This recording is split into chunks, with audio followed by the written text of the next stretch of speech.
fast. Idle time had fallen to 24%. Total rig days from 34% to 2007. That means they were flogging the machine.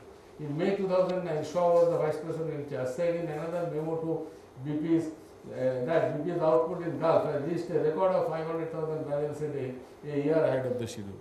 But very unfortunately, it did not last long. Cost is 20 billion or 80 billion. Or then today, see, this is the photo of Tony Howard, and this is the photo of another very successful CEO who got some accolades. This is the Canadian oil company. So I'm sorry to take your time, but I rushed through and many slides I did not show. Okay, thank you, Dr. Hazra. Now, risk assessment cannot be completed in just 15 or 20 minutes. Yes. It takes hours and hours together. Especially you cover all. Yet, Dr. Hazra has compressed the whole thing in a few minutes and gave his views as well as a brief outline of the risk assessment. Thanks, sir. Now, the remaining period we will devote for the discussions. The authors are all available here. You can raise your points, and particularly to particular author, so that the corresponding author will reply to you.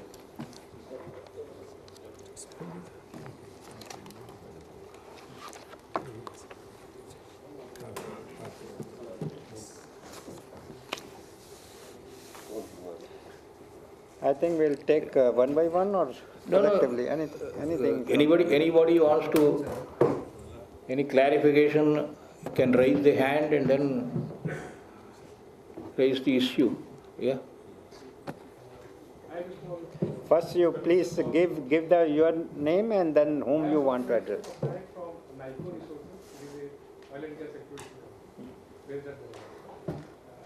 have a question for Solomon.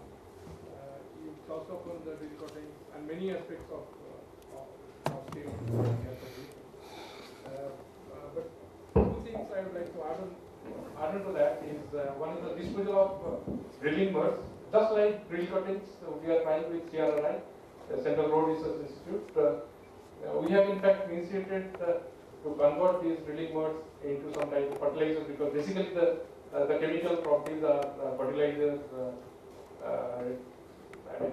It can be converted into fertilizers. So we have started one with JNFC.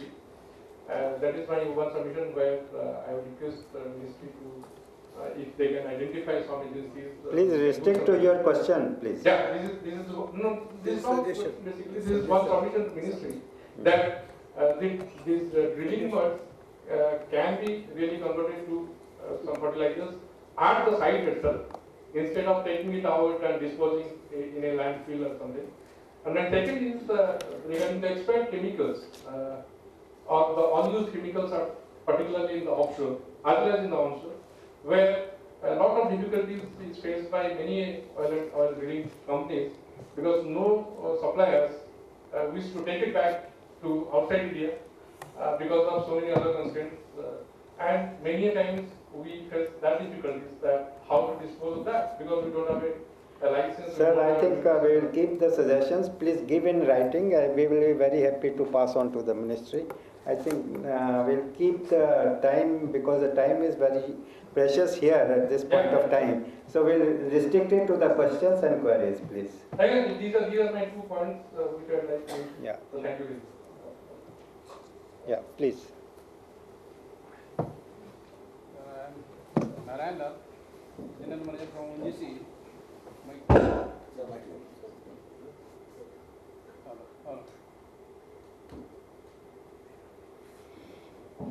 colleague Dr. J. Sharma has already given a detailed presentation on the issues. Hello. Problems being faced by ONGC, and I think these are representative problems for upstream industries. So, only thing I will just summing up and concluding, I will again this thing and request the ministry to take up. If required, they can arrange a separate session on this to justify or to do our clarification, because you see, we are fully committed to environment protection, and being a part of a society where we are operating as part of society, we equally concerned about the safety of the people. But at the same time, we also don't want that there should be unnecessary expenditure, because it aids the cost of oil, and ultimately it goes to the public again. And companies, you see, fundamental more than their properties going down. So with this show only, this flaring mistake is the issue, where is a blank sheet that we have to have a flaring mistake for irrespective of quantity of gas of 30-meter height.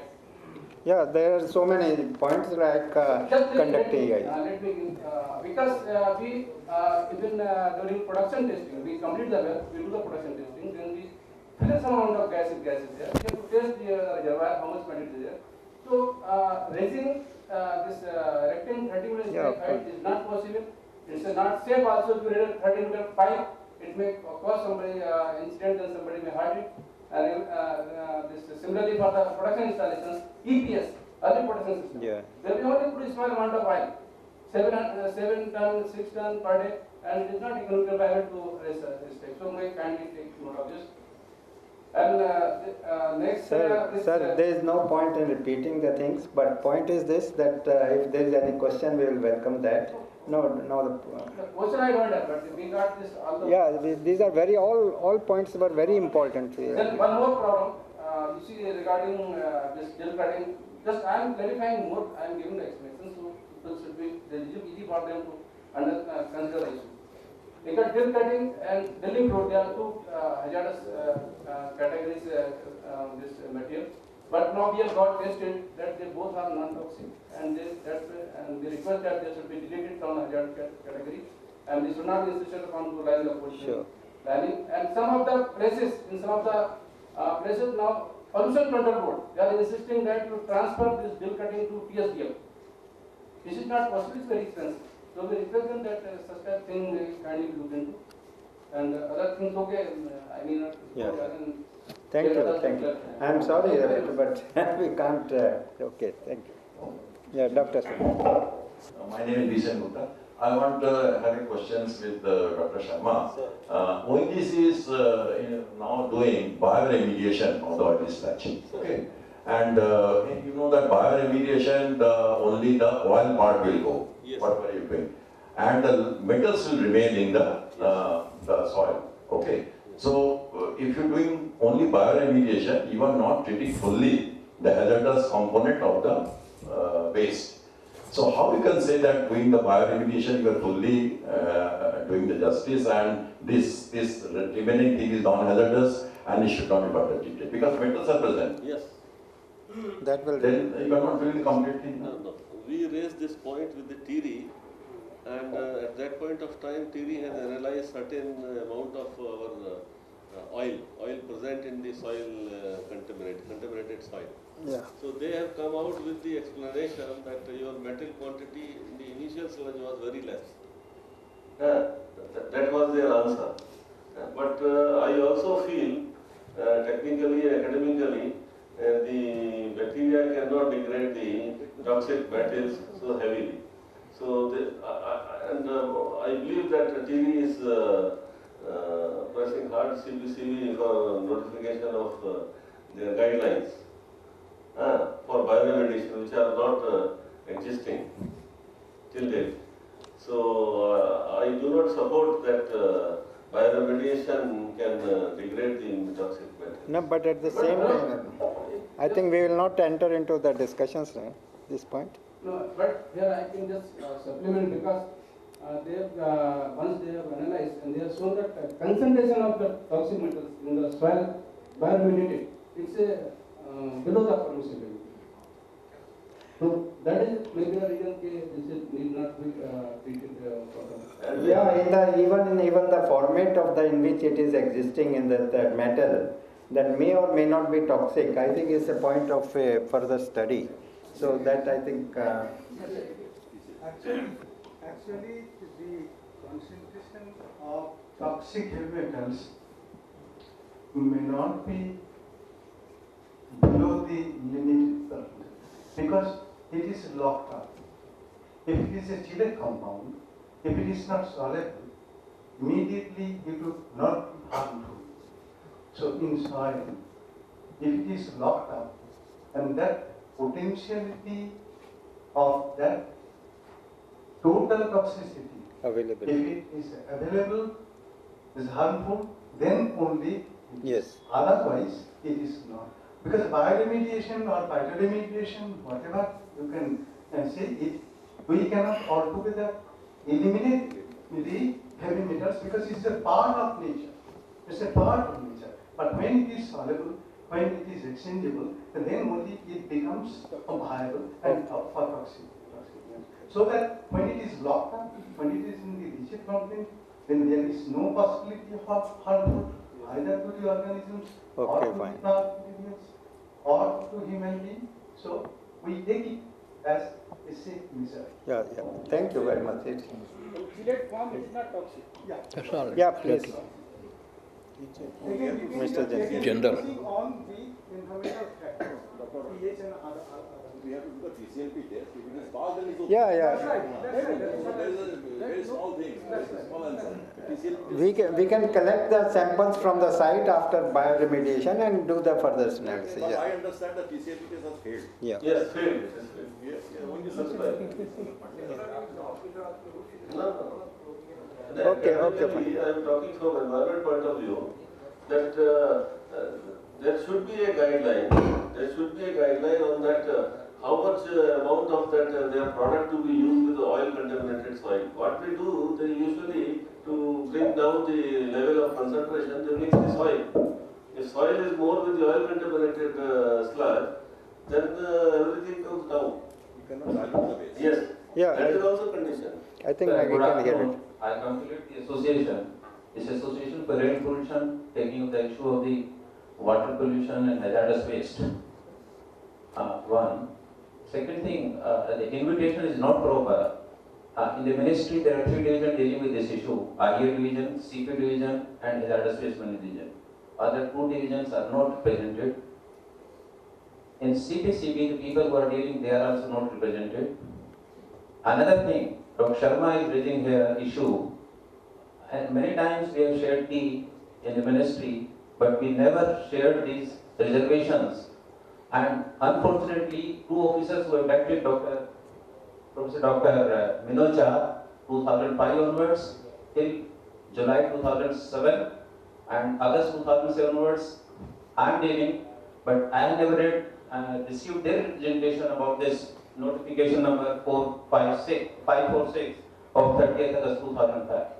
I don't know where they are representing and what they are getting and how it is being dealt with. Thank you. I think Mr. Jindal, it is never too late to ask But that. sir, unless otherwise, you cannot deprive a system unless you make a proper representation at proper place. You see, you are knocking at the wrong door always and then say the system is not working. That is not good. No, he's not never said that the system is not working. They say that this is saying that is in that representation. See, when you are feeling your shoe is pinching, you have to apply oil or you have to use something so that shoe should not pinch. After 5 years down the drain, now we are in the August 2010 and we did not receive any representation about this notification 546 of 30th August 2005 about oil drilling and other things. I think Mr. Jindal, I think we will not discuss further on this issue. Now point is this is a dynamic system and if the limitations are pointed out, that can be taken up seriously at a bilateral stage. So that can be discussed. I think we will not discuss further on this point. Close it. Yeah, please. Thank you. I am Dr. Chai from CPCB. I have two submissions here for the information of the dais that perhaps as Dr. Rastow is shown the standards for the effluents. I don't think there are standards for the VOC and we have monitored the VOC in ETP are quite high or I can say the highest in the plant. Second thing, we monitored in Panipat refinery, which is one of the very good. No, I am just giving him the information for revision of the standards. Second thing, the standards for the truck loading, top loading. We observed very high VOC emissions, say in the range of 1000 milligram per meter cube. So I am of the opinion that those standards should be revised. One thing. Second thing, I heard about the remediation of the sludge or contaminated, that guidelines being developed by the team. and toxicity testing is that animal or the fish referred is not compatible. So these two cases, you can refer to the VIS committee CSD 32, Dr. Bishan Gupta is chairman of that, and if nobody is taking up, that committee will take up that. That comes under the... Tyagi is that CPCB doesn't need association to pass on certain information and queries to MOEF. I think both are same for us. Okay, Yeah. close it. I think we should come to the close, only the last question or something like that. Yeah, I am Professor Pramila Goel from IIT Delhi. I have one question actually. This question is basically from Mr. Hajarika. Please not here at the moment. Dr. Sharma has to tell me. There are two kinds of air quality monitoring you are suggesting for the case of oil refineries. One is offshore and one is onshore. So which one you feel accurate and why? Air quality monitoring in our two plants are being done by the real-time analyzers, Uran and Hazira. They are major facilities. And other places we engage the agency, they carry out. No, but the question is not clear. Which is the better place, offshore or onshore? Onshore. Onshore. Why? Onshore because you get a lot of diversity in that. You will find a lot of comparisons. You will find a lot of fluctuation. And there you don't find there is all clean air. And one more factor which I feel is because oil drilling is definitely offshore. Okay, so how the oil will transport to the onshore. So that will also create a problem. That is a closed circuit, completely closed circuit. Yeah. So that will not contribute any more additional. Yes, nothing. Okay, thank you. Subsea pipeline basically. Okay, close it. I think all the good things also comes to the end. Mr. Chairman, please. Close it, doesn't matter. So, lunch is. Now the session has come to a close. I thank all the speakers as well as the audience for taking an active part in the discussions. Thank you all. Lunch is only restricted to half an hour. Yes. You have to hog fast.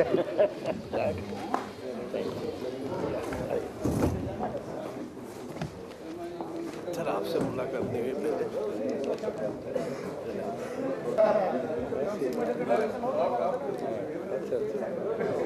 तो वैष्णव used to be there. Vaishnav.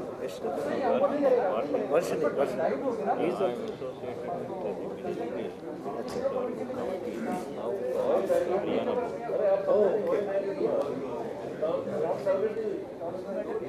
was it the same? He was also something to do with the environment.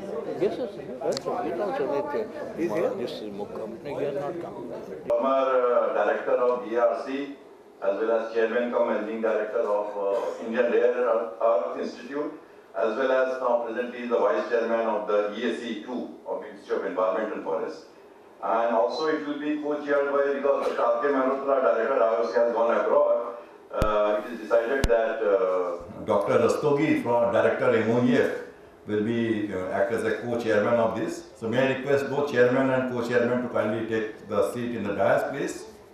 And then the major presentation in this session will be from Mr. S.C. Tandon, the former ED of IOC and the former senior vice president of MRPL. So may I request Dr. Tandon to also kindly join us in the dais. And also Mr. Kanan from Reliance Refinery at Jamnagar. He is going to present the industry's view. May I request Dr. Kanan also to join the panel in the dais, please. And may I now request Sri Garg, that's to kindly conduct the session. Dr. Sengupta, we are exactly 1 hour behind schedule as compared to 2 o'clock. Now it's already 3 o'clock. We have got how many? 3? Only 2. Only 2. Oh, okay. So the program is curtailed. Yeah.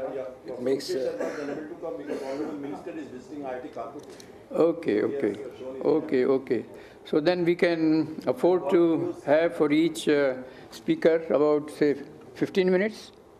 Or 20 minutes? Okay. And then we'll have more time for discussion.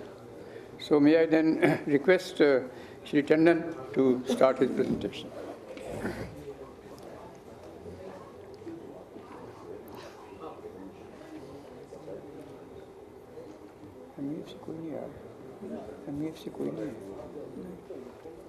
You are there. Should be well prepared. No, I love that thing. Actually, well prepared.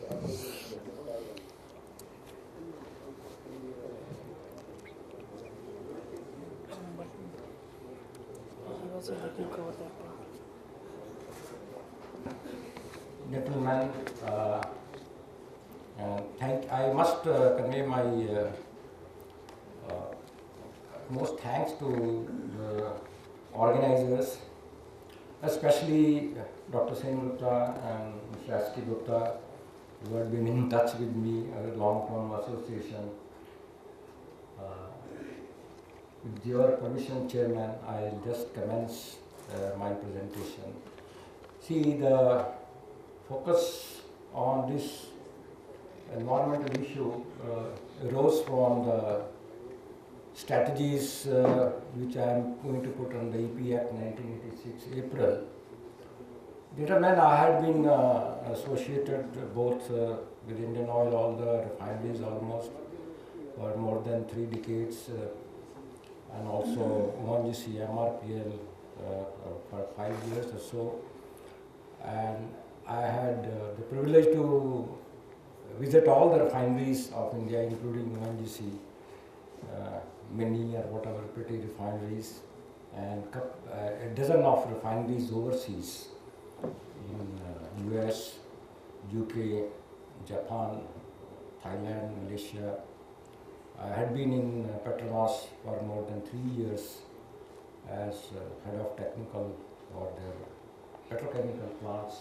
So by virtue of that experience and my association continued with the environment also, where I was responsible in IOC, I have assembled some of the strategies how to comply with. I heard a voice from some refineries I visited. There are some of the things that are very difficult to comply with, the new enactments. But to my knowledge and to my experience, I think it is all possible. And it is one of the wonderful piece of enactment, EP 1986. It includes everything, right? The water, the air, the atmospheric emissions, and what control standards and monitoring should be there. So, keeping in view of these standards, I have prepared my presentation, which I will present to you.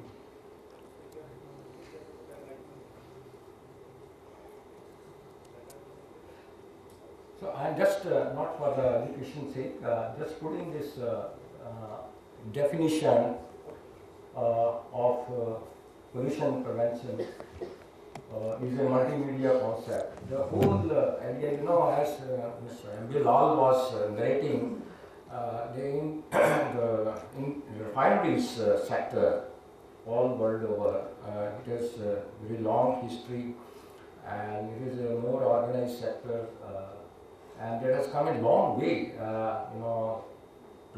for